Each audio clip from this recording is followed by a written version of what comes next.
कथाको शीर्षक रहेको छ कोरिया। एक सामान्य परिवारको कान्छो छोरो बा आमाको काखैमा लुटुपुटु गरेर हुर्किएको। बाको मायाले अलि धेरै पातिएको थियो।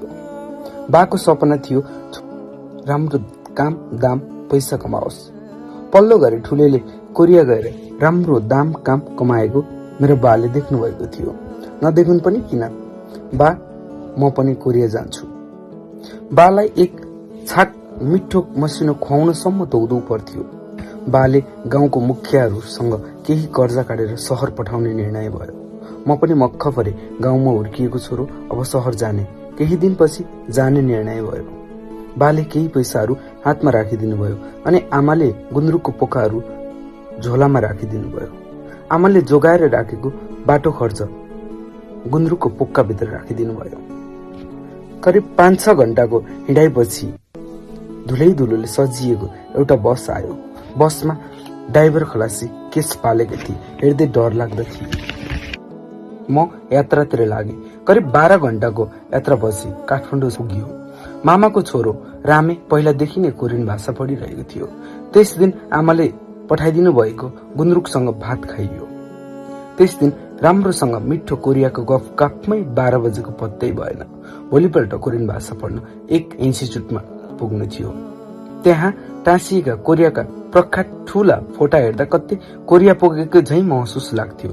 त्यसपछि कोरियन भाषा पढ्न सुरु गरियो। पढाइमा खासै राम्रो थिएन, तर कोरियाका ठूला सहर, मिठो खाना, राम्रो मान्छेहरूको चर्चा सुन्दा केही भागहरू पढ्न मजा आयो। मजा नआओस् पनि किन पनि, गाउँमा अभावमा हुर्किएको छोरो।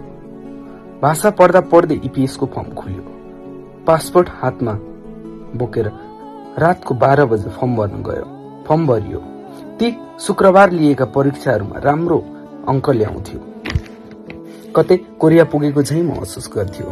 फर्म भरेको 1 महिनापछि परीक्षाको मिति तोकियो। भन्दा भन्दै परीक्षाको मिति आइसकेछ। कोरियन भाषा पढ्दाका ती चिया चुरोट खाँदै गफिएका त्यहाँका साउजीहरूसँग राम्रो चिन्जान थियो। परीक्षा आयो। परीक्षाको अघिल्लो दिन खै किन हो राम्रो निन्द नै परेन।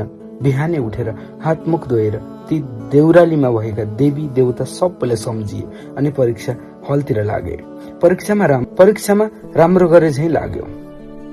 हल बाहिर निस्किए। बालाई फोन गरे। बा म पास भएँ। बाको खुसीको सीमा रहेन।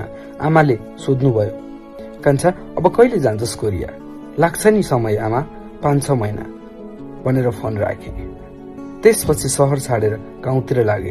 कोरियाको लामो प्रक्रिया करिब 1 वर्षपछि मेरो नि एउटा बङ्गुर कम्पनीको साउले सिफारिस गरेको रहेछ। त्यस कम्पनीमा आउने तयारी गरे।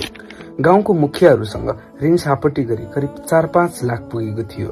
सबै प्रक्रिया पश्चात कोरियाको उडानतर्फ लागे। त्यस बेला मेरो बालापनदेखिका साथीभाइहरू खादा लिएर त्रिभुवन विमानस्थल आइपुगेका थिए। शुभकामना दिँदै मेरो 7:30 को उडान थियो। पहिलो पटक विमान चढ्दा मन धेरै डराएको थियो। ती गाउँमा रहेका बा आमालाई सम्झिँदै रोएँ। करिब 6 घण्टाको यात्रापछि म कोरियाको इन्चन एयरपोर्टमा आइपुगे। त्यसपछि तालिमका लागि ठूलो चिल्लो गाडी आयो। केही साथीहरूसँग नयाँ ठाउँ, नयाँ सहर, राम्रो मान्छेको गुणगान गाउँदै बसमा चढियो र तालिम केन्द्रतिर लाग्यो। करिब 2 दिनको तालिमपछि साउ लिन आउनुभयो र साउसँग नम्र भाषा प्रयोग गरी साउको गाडीमा चढियो र कम्पनी आइपुग्यो। त्यहाँ केही नेपाली दाजु दिदीहरू हुनुहुन्थ्यो। उहाँहरू निकै काम सिकेको, भाषा जानेको हुनुहुन्थ्यो। भोलिपल्ट कामतिर लाग्यो। गाउँमा ढलेको लोटासम्म नउठाएको बाको कान्छो छोरो सुरुमा काम जान्दैन थियो। साहुले कुटकुटमा झैं गर्थ्यो भाषा नबुझेकै कारणले।